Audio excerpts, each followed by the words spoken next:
박시백 오래사 이번 시간에는 60년 동안 이어졌던 최씨 정권이 마침내 몰락하는 과정에 대해서 이야기해 보겠습니다. 자, 이 최항이 집권 8년 만인 이 고종 44년에 이제 돌연 병이 나네요. 병이 나서 죽는데 일단 8년 동안 특별히 뭐 평가할 만한 것은 없는 것 같아요. 그렇죠. 음. 일단 이철이라는 인물은 뭐 아시다시피 이제 소자 출신이고 네, 특히나 어머니가 이제 창기 창기 출신이었죠. 네. 출신이어서 이로 인한 컴플렉스가 되게 음, 심했더라고요. 네. 그래서 누가 이게 창자라는 말만 잘못 써도 막 어, 반응하고 네. 그리고 참수를 잘 믿어가지고 하여튼 많이 죽이기도 하고 그리고 아버지처럼 뭐 향락을 일삼고 음, 이렇게 지내온 8년이죠. 네. 한그러고 한다면 아버지 최후가 진행했던 대장경 사업을 후원을 끊지 않고 그래서 마무리 지었던 것 이런 음. 정도를 이제 그거는 뭐 그냥 그대로 뭐 진행했던 거니까 그죠? 그렇죠. 예. 그리고 뭐 우리가 앞선 시간에도 보았지만 이 몽골의 친조 출력 요구에 대해서 음, 계속 이제 미적거리고 하면서 수많은 백성들에게 고통과 죽음을 안겨준 그런 장본인이기도 합니다. 음, 고종 44년에 이제 갑자기 이죽해져서 병든 몸을 이끌고 후원의 정자로 가서 시를 한 수 읽고 나서는 침실로 들어가서 눈을 감았다라고 해요. 예. 그러니까 이 집안의 내력인지 참, 이 체구가 아주 근사합니다. 그러니까 그 예. 최충원도 보면은 죽을 때 이제 수많은 악공들을 악공을 불러가지고 진입시켜서 예. 연주하게 하면서 음, 음악 소리 속에서 이제 죽음을 맞았고, 음, 최후는 뭐 딱히 기록을 얻습니다만 그래도 큰 탈이 개준 것 같지는 않고, 그렇죠. 이 최양조차도 스스로 병이 들었는데도 불구하고 이와 음, 같이 나름 우아한 음, 죽음을 맞이했죠. 음, 그리고 이제 바로 이제 최양이 그 국자 바로 이 집권 세력들이 상당히 기민하게 움직여 일단 이 외부에 이 죽음을 절대 알리지 말라고 단속한 후에 이 야별초라든가 신의군 도방 이런 그 핵심 그 부대들을 이제 소집을 해가지고 모든 그뭐 경호라든가 이런 거 대비를 한 후에 이 최양의 죽음을 알리게 됩니다. 이 최양의 유일한 자식이 최의가 이제 아버지의 그 지위를 물려받는다는 네. 것을 이제 분명히 하게 했고 당시 왕인 고종도 즉시 최의에게 자장군 교정별감을 제수하면서 권력 승계를 확인을 해줍니다. 그래서 네. 상당히 이런 그 장치들 소위 세습 그 체계를 잘 만들어 놨다라는 거죠. 음, 그러다가 바로 이제 백관들이 최의를 찾아가서 할애를 하고 또 최양의 빈전에 조문을 하면서 이 장례와 권력 승계가 아주 정말 빠르게 진행이 되었습니다. 예.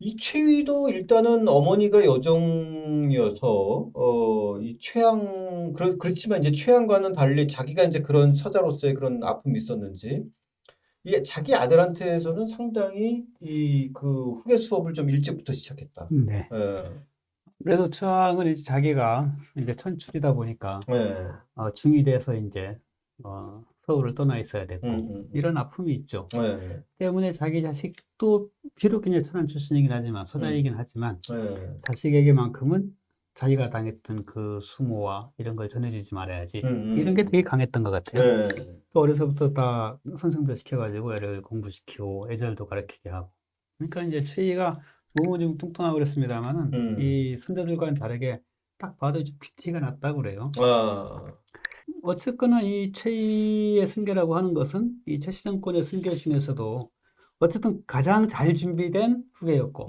그리고 가장 무난한 승계였다라고 얘기할 수 있을 것 아, 같아요. 예, 뭐 예, 정적으로 죽인다거나 하는 사건들도 별로 없이 그냥 음, 아주 매끄럽게 승계를 하고 또한 승계하자마자 최희 역시도 이제 아버지나 할아버지 또 증조 할아버지가 했던 것처럼 민심을 이제 살피기 위한 이런 정책들도 내놓습니다. 그런데 이렇게 이제 그 권력 세습을 받았던 최위가 사실 그 집권 1년도 채 안 돼서 고종 45년에 이 정변으로 인해서 죽임을 당하는 이른바 이제 이 김인준의 쿠데타죠. 이 무호정변인데 자, 이 집권도 안 돼서 1년 만에 이렇게 됐던 이 그 사건의 전모를 좀 한번 좀 이야기해 봤으면 좋겠는데 일단 사건의 시작은 송기류라는 대단히 악질적인 하나의 이 모슬롬의 이야기로 예, 시작합니다. 뭐 우리 보면 전형적인 뭐 우리 뭐 악질 캐릭터 뭐 이런 인물 항상 그 드라마 같은 데도 등장을 하는데 네. 원래는 병졸 출신이었어요. 그런데 네. 워낙 이제 아첨도 잘하고 해서 이 최양의 눈에 들어 대장군에게까지 이른 인물인데 이 야별초 지휘라는 직책에 있을 때 뭐 요즘으로 치면 전형적인 그 악독한 고문기술자. 네. 그리고 예전에 그 50 때 뭐 이 전형적인 이근한. 예 그런 인물을 딱 떠올리게 하는 예. 그런 장면들이 이근한보다 한 10배쯤 그 악독한 님. 그렇죠. 예. 이 그림을 그뭐 자세히 보시면 이 죄수를 국문할 때 두 손에 엄지손가락을 묶고 대들보에 매다고 야 이거 얼마나 그 일단 또 아픈 거 이런 건 확실하게 이제 파악을 해요. 바로 이 저런 방식으로 이제 고문에 의한 거짓 자백 이러니까 이제 소위 실적은 막 올라갈 거 아니에요. 네. 그래서 결국 최양의 눈에 들어 대장군으로 승진을 했고 또 이때 이 저 송기를 한 이 정말 고문 기술자 보면 참 이 뭐 엽기적인데요. 경상도 수로 방호 별감 때는 긴 밧줄로 사람의 목을 엮은 다음에 그 별초를 시켜 물속에 던지고는 이거 지금 싹 물고문 같은 거예요. 그런 거죠. 네. 이 죽을 지경이 되면 끌어내고 그러다가 이제 정신 차리면 다시 물속에 던지는. 바로 이 악독한 송길류. 또 이제 욕심도 많아요. 이와 같은 고문 기술자의 능력을 한껏 발휘하면서 남의 토지나 재물도 또 어마어마하게 이제 빼앗고, 네. 이러다 보니까 당연히 말썽이 일죠. 네. 그러니까 보다 못한 안차사 송원상이라는 인물이 도병마사에다가 송길류의 탄핵을 건의합니다. 아, 네. 어, 꼭 이런 사람이 예, 있죠. 이것이 네. 이제 접수가 되게 되면은 음. 100% 탄핵될 수밖에 없는 이런 상황이었던 것 같아요. 네, 빼도 박도 못하는 근거들이 너무 네네. 나오니까. 네. 그런데 이제 이 송길류와 친분이 있었던 김인준 형제가 당시 대사성이었던 유경을 찾아가가지고 네. 사정이 이러이러하니 이 친구 진짜 빼도 박도 못할 것 같아. 좀 어떻게 빼낼 수 있게 협조해 달라라고 이제 제안을 합니다. 구명 로비를 한 거죠. 네네네. 네. 그래서 이 유경은 도병마사의 아들을 만나가지고 그 잠시 보류해둬라. 이렇게 얘기를 해서 그 탄핵 건의안이 이제 보류가 됩니다. 근데 이거를 최희의 외삼촌인 이름도 독특합니다. 거성원발이라고 하는 외삼촌이 이 사실을 알게 되고 거성원반. 예, 네. 최희에게 이야기를 하게 되죠. 음. 새로운 집권자인 최희가 이제 발끈합니다. 곧바로 송길류를 취자도로 입양보내버리고 그리고 여기에 송길류 구명운동을 폈던 김인준 형제와 유경을 당장 불러오라고 해서 네. 집으로 오게 한 다음에 야단을 치죠. 바로 이때 또 등장하는 김인준이라는 이 인물, 저 캐릭터가 상당히 이제 주목이 되는데요. 또 이름도 처음에는 김인준이었다가 나중에 김준으로 개명을 해서 고려사에는 김준열전에 이런 내용이 기록이 되어 있습니다. 네. 용모가 늠름하고 성품이 너그럽고 후하여 아랫사람들에게도 겸손하였다. 또 화를 잘 쓰고 베푸는 것을 좋아하여 여러 사람들의 마음을 얻었다. 날마다 유협자재들과 술을 마셔 집에 쌓아놓은 것이 없었다. 술수를 부리는 어떤 승려가 그를 보고 말하기를 이 사람은 반드시 뒤에 국권을 잡을 것이다. 김인준은 송기류가 이제 최후에게 청거해서 이 상당히 그 입지를 공고했는데 이 송기류 구명운동으로 결국 최후의 눈밖에 났던 이런 상황에서 상당히 그 행동을 이제 보입니다. 바로 이 측근들을 불러 모으고 이제 어느 날을 거사일로 정하냐 하면 그 촉발, 우리 부처님 오신 날. 네. 이때 관등제를 할 때 선수를 쳐서 이때 대담하죠. 이 최희를 제거할 것을 모의를 하게 됩니다. 네. 이 최씨 집권 기간 동안에 이러한 사건들이 생길 때마다 참 정보가 빨리도 새요. 맞습니다. 이때도 양쪽이 서로 거의 뭐 실시간으로 네, 보고하는. 네. 이때도 이들의 움직임이 곧바로 이제 최희에게 전해집니다. 네. 이 김인준의 아들 김대재라고 하는 인물이 네. 장인인 최양백을 찾아가가지고 그 최양백이 최양백은 최희의 측근. 예, 가까우니까 네. 여기를 하니까 조만간에 이제 최희 날아갑니다. 좀 거리를 두시죠. 이렇게 얘기를 합니다. 최양백이 얘기할 거라고 생각하지 근데 않았을까요? 보통 우리 지난 시간에도 봤습니다만 장인들이 대체로 사위 편을 안 들더라고요. 맞아요. 이것 봐라 해가지고 이거를 네. 오히려 최이에게 가서 그 음. 거사의 계획을 얘기를 하고 최이는 측근들을 불러서 바로 저들을 어떻게 할 것인지 대책을 세우게 됩니다. 네. 그런데 이미 이제 밤이 됐고 음. 군사들도 모으고 뭐 이렇게 돼야 될 거 아니에요. 뭐 아무리 집안에 도방이 있고 하긴 하지만 좀 세력을 갖춰야 되니까 음. 그래서 새벽에 치자라고 결론을 내리게 돼요. 근데 예, 이걸 또 듣는 귀가 있었습니다. 아.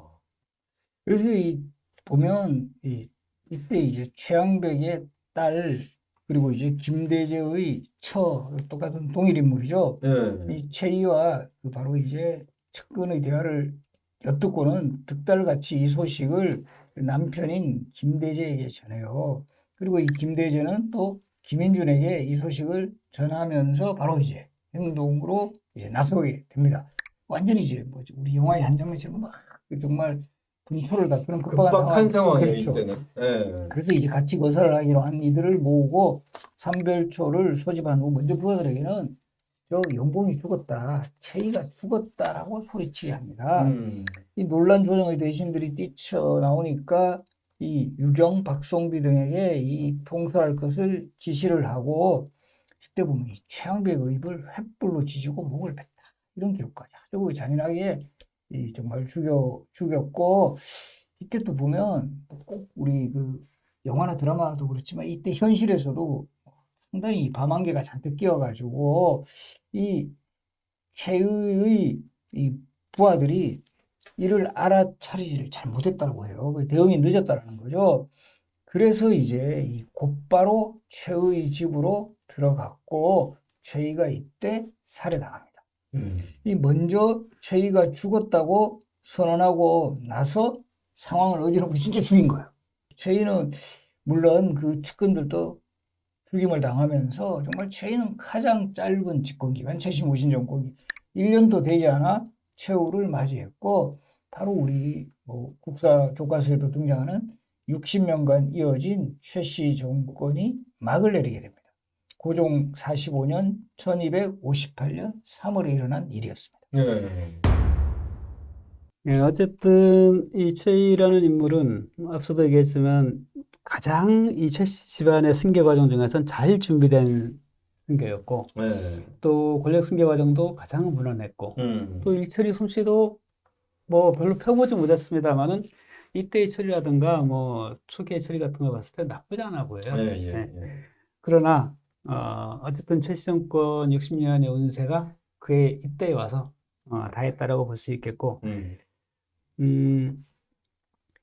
그 무신 정권이 처음 생기고 나서의 정권이라고 하는 것들은 가장 힘쓴 무신 주도의 그냥 전국이었다고 한다면 네. 최씨 정권은 이게 아니라 완전히 집안의 권력으로 즉 음. 왕이라고 하는 존재를 하나의 상징적인 호사비 권력으로 남겨놓고 네. 실권은 다 장악하는 음. 일본의 막부지대 같은 이런 체제를 구축했던 거잖아요. 예, 예. 그게 60년이나 갔고 만약에 뭐 최이 물론 이게 최이가 잘 이었다 하더라도 이후의 몽골 과정에서 본다면 아마 무너졌겠지만 그렇겠죠. 예. 예, 예.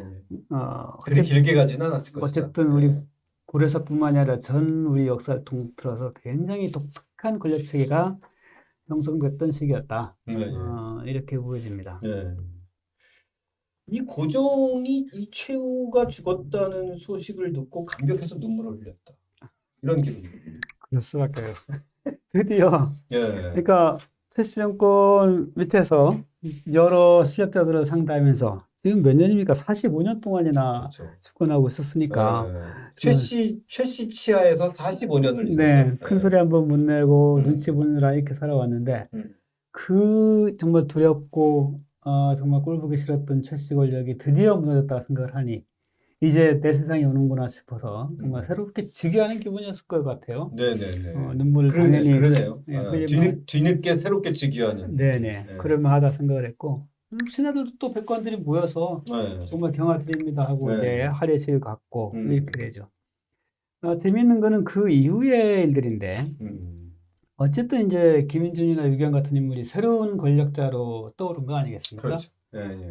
그들이 이제 고종한테 이주, 최문본, 유태 등을 배라고 청합니다. 아무래도 자기네들의 반대 세력이거나 아니면 최이와 더 가까웠던 예. 최측근들이거나 뭐 이런 존재들이겠죠. 그런데 고종은 뭐 큰 죄를 지은 것도 아닌 것 같으니까 유배 정도로 합시다. 이렇게 얘기를 한단 말이에요. 예. 그런데 굳이 죽여야 됩니다. 이러는 거예요. 예. 여러 차례.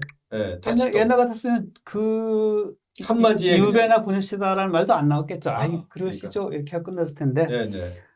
자기가 이제 유배나 보내라고 하는데 애들이 굳이 죽여야 할 것을 권하니까 이렇게 얘기를 합니다. 아니, 그렇게 겨우 죽일 작정했으면 그냥 죽이지. 뭐 한다고 나한테 와서 보고를 하고 의견을 묻는가. 이렇게 얘기를 합니다. 역정을 내는 거예요. 그러니까 신하들이 좀 뜨끔하는 거예요. 이거 뭐지? 이러는 거예요. 그래서 고종이 달라졌네. 네, 그래서 아유, 네. 그렇게 하십시오 해서 결국 유배로 결정이 납니다. 이 얘기는 뭐냐면 이제 김인중 등이 새롭게 집권자로 떠올랐지만 이전의 최씨 정권과는 이 권력의 위상이 네. 달라졌다고 하는 것을 보여주는 장면이라고 할 수 있겠습니다. 네. 고립된 실력자. 우리는 최씨 정권만큼의 막강하지 못한 그런 그렇죠. 권력자인 거죠. 자, 이 영원할 것 같았던 최씨 정권도 드디어 한순간에 무너지고 그와 함께 이 무신 정권의 칼끝도 이제 좀 무뎌져 가는데요. 다음 시간에는 이 고종의 죽음과 원종의 친조에 대해서 이야기해 보겠습니다.